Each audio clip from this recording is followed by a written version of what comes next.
হত্যা মামলা, এবং এই হত্যা মামলাটি মূলত একজন গার্মেন্টস কর্মী যার নাম হচ্ছে রুবেল, সে ভিকটিমের পক্ষে তার বাবা রফিকুল ইসলাম বিগত 22/7/2024 তারিখে আদাবর থানায় একটি এজাহার দায়ের করেন, এবং ওই মামলায় সর্বমোট আসামি ছিলেন হচ্ছে 156 জন।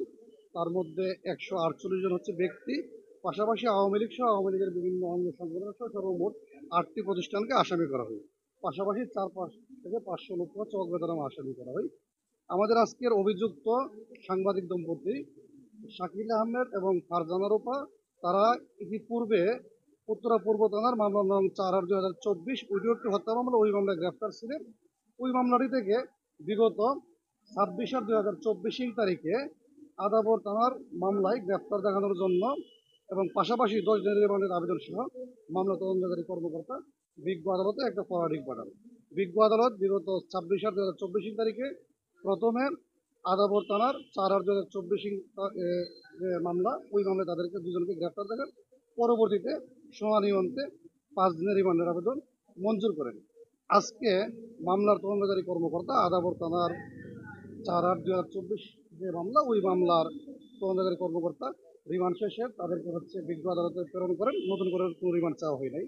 অভিযুক্ত সাংবাদিক দম্পতি আসামিদের পক্ষে আজকে বিজ্ঞ আদালতে আমরা হচ্ছে জামিনের আবেদন করি, এবং আমাদের মূল বিষয়বস্তু ছিল যে মামলায় তাদেরকে হচ্ছে আজকে বিজ্ঞ আদালতে রিমান্ড ফেরত হিসেবে পাঠানো হয়েছে, এই মামলায় তারা এজাহার নামে আসামি ছিলেন না, তাদের বিরুদ্ধে স্পেসিফিক কোনো এলিগেশনও ছিল না, এবং এজাহারে 156 জন আসামি থাকলেও তাদের নাম হচ্ছে এজাহারে নেই। যদি তারা এই মামলার ঘটনা, মামলার বিষয়বস্তু সম্পর্কে জানতেন অথবা অবগত থাকতেন, তাহলে ভিকটিমের বাবা যিনি এই মামলাটা দায়ের করছেন রফিকুল ইসলাম, অবশ্যই তাদের নাম দিতেন। এবং এটা আমরা আরও বলার চেষ্টা করছি, সাংবাদিক শাকিল আহমেদ এবং ফারজানা রূপা, তারা হচ্ছে বাংলাদেশের স্বনামধন্য এবং ইতিবাচক করতে সুপ্রতিষ্ঠিত আইনজীবী।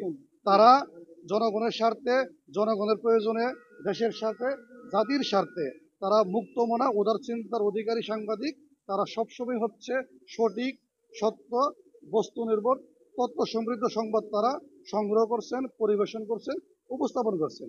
এবং ওই মামলায়, আজকের যে মামলায় হচ্ছে এজাহারকারী ভিকটিমের বাবা রফিকুল ইসলাম বলছেন যে পুলিশের হচ্ছে গুলিতে তার ছেলে ভিকটিম রুবেল মারা যান, এবং 2টা গুলি হচ্ছে তার শরীরে বিদ্ধ হন, একটা হচ্ছে পেটের বাম পাশে, একটা হচ্ছে বুকের বাম পাশে। পুলিশ গুলি করছেন। পুলিশ মূলত স্বরাষ্ট্র মন্ত্রণালয়ের অধীনে তারা চাকরি করেন, এবং তাদের সুপারিটি অথরিটি হচ্ছে পুলিশের।